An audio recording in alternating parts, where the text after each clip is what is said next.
बिस्मिल्लाहिर्रहमानिर्रहीम। Fundamental law of trigonometry. तो आप पेपर में आपको सवाल देगा state and proof fundamental law of trigonometry. तो स्टेटमेंट क्या है फंडामेंटल लॉ ऑफ ट्रिग्नोमेट्री की? Let alpha and beta to any two real angles, then cos of alpha minus beta is equal to cos alpha cos beta plus sine alpha sine beta.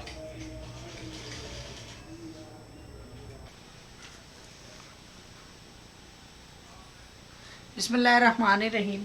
देखें जी, proof में आपने सबसे ज़्यादा इसमें अहम है इसकी फिग अगर जो आप सही तरीके से फिग की कैलकुलेशन कर लेते हैं तो फिर आपका सवाल जो है आसानी से हल हो जाएगा। देखें जी, इधर फर्ज किया हमने एक यूनिट सर्कल लिया। यूनिट सर्कल क्या होता है? यूनिट सर्कल ऐसे सर्कल को कहते हैं जिसका रेडियस 1 हो, रेडियस की वैल्यू 1 होगी और सेंटर ओरिजिन पे होगा। तो मैं इसके सेंटर पे O बना दूंगा। फर्ज किया ये दो रे बना रहा है। एक रे को मैं कहता हूं OB रे। ये जो OB रे है ये सर्कल को कट कर रही है एट पॉइंट B पे और ये एंगल बना रही है बीटा। बल्कि हमने अल्फा माइनस बीटा बनाना है तो इसलिए आपको A वाली पहले लेनी पड़ेगी और B वाली बाद में। अल्फा बड़ा रखना पड़ेगा और बीटा छोटा। OA रे एंगल बना रही है अल्फा। मैं इनके जो एंगल है वो यहाँ पे लिख रहा हूँ। OA रे का एंगल यहाँ पे लिख रहा हूँ, आपने यहाँ पे लिखना है। अच्छा चले यहीं लिख देता हूँ। इस तरह से एक दूसरी रे है OB, ये एंगल बना रही है बीटा विद एक्स एक्सिस।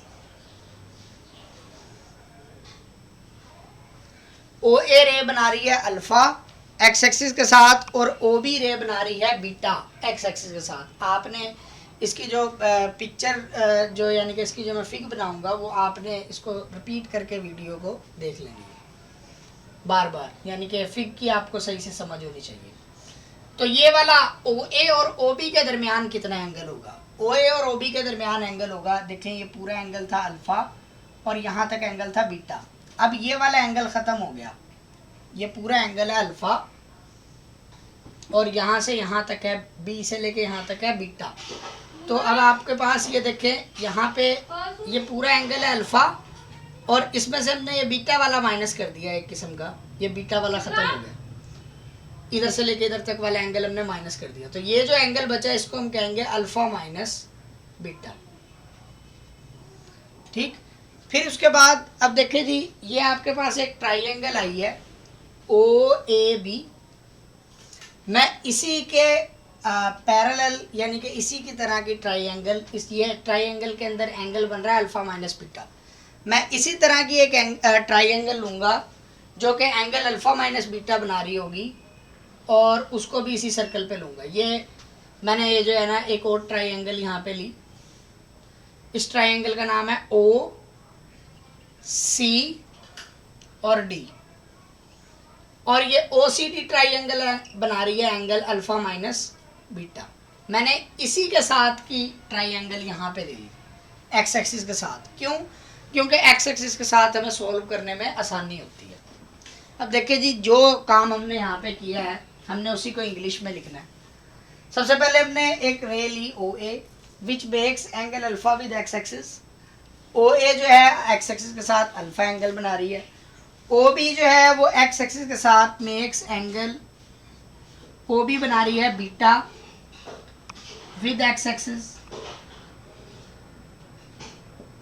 और angle between OA and OB, OA और OB के दरमियान जो एंगल है वो है alpha minus beta. Major angle AOB is equal to alpha minus beta, यानी कि OA और OB के दरमियान एंगल है अल्फा माइनस बीटा। यहाँ पर देखें मैंने आपको बताया हुआ है चैप्टर नंबर 12 में हमने पढ़ा है कि हम एंगल को कैसे लिखते हैं। जिस पॉइंट पे एंगल बन रहा होता है उसे लिखते हैं सेंटर में, बाकी दो को लिखते हैं आगे पीछे। अब ये जो अल्फा माइनस बीटा है ये इस ट्राइंगल में है OAB में। अब यहाँ पर O को लिखेंगे हम सेंटर में और A और B को लिखेंगे आगे पीछे। या आप ऐसे भी लिख सकते हैं इंग्लिश में, the angle between OA and OB is alpha minus beta. इस तरह से भी लिखा जा सकता है, कोई इशू नहीं है। अब हमने इसके बाद क्या किया, इसके बाद हमने एक और ट्राइंगल ली, ट्राइंगल का नाम है OCD, और ये ट्राइंगल इस तरह की है, ये ट्राइंगल भी एंगल बना रही है alpha minus beta. We take an other triangle, we draw an other triangle, an other triangle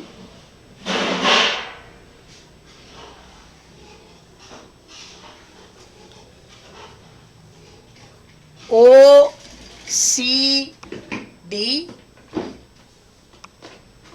which makes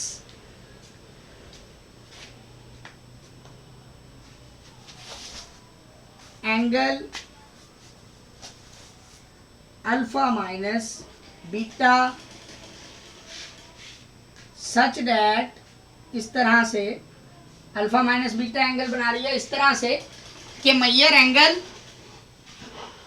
ये हमें नजर आ रहा है O पे बन रहा है, और अब मैं इस वाली ट्राइंगल की बात कर रहा हूँ OCD की, तो O को लिखेंगे हम सेंटर में और C और D को आप लिखेंगे आगे पीछे,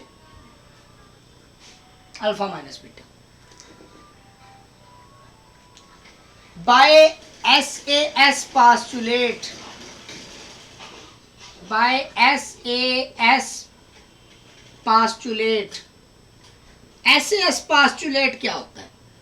SAS postulate होता है हमारे पास, अगर किसी ट्राइंगल की, किसी दो ट्राइंगल की दो साइडें और उनके दरमियान वाला एंगल बराबर हो तो ट्राइंगलें भी बराबर होती हैं। अगर ट्राइंगल की दो साइडें और उसके दरमियान वाला एंगल बराबर हो तो आपके पास वो ट्राइंगल्स भी बराबर होती हैं, इक्वल होती हैं, कंकरेंट होती हैं। ये SAS postulate 9th क्लास में आपने पढ़ा था। अब ये देखिए यहाँ पे दो ट्राइंगल हैं OAB और एक है OCD। इस OAB ट्राइंगल के अंदर मैंने आपको पहले बताया ये यूनिट सर्कल है, यूनिट सर्कल का रेडियस होता है 1। इसका मतलब ये OA की कीमत है 1, OB की कीमत भी है 1, OC की कीमत भी है 1, OD की कीमत भी है 1। अब ये देखिए इसकी दो साइडें और दरमियान वाला एक एंगल, और इसकी भी दो साइडें और दरमियान वाला एक एंगल, ये बराबर है, तो लिहाजा ट्राइंगल OAB और ट्राइंगल OCD भी आपस में बराबर होगी। So triangle OAB is congruent to triangle OCD। इसे यहां तक नोट कर लें।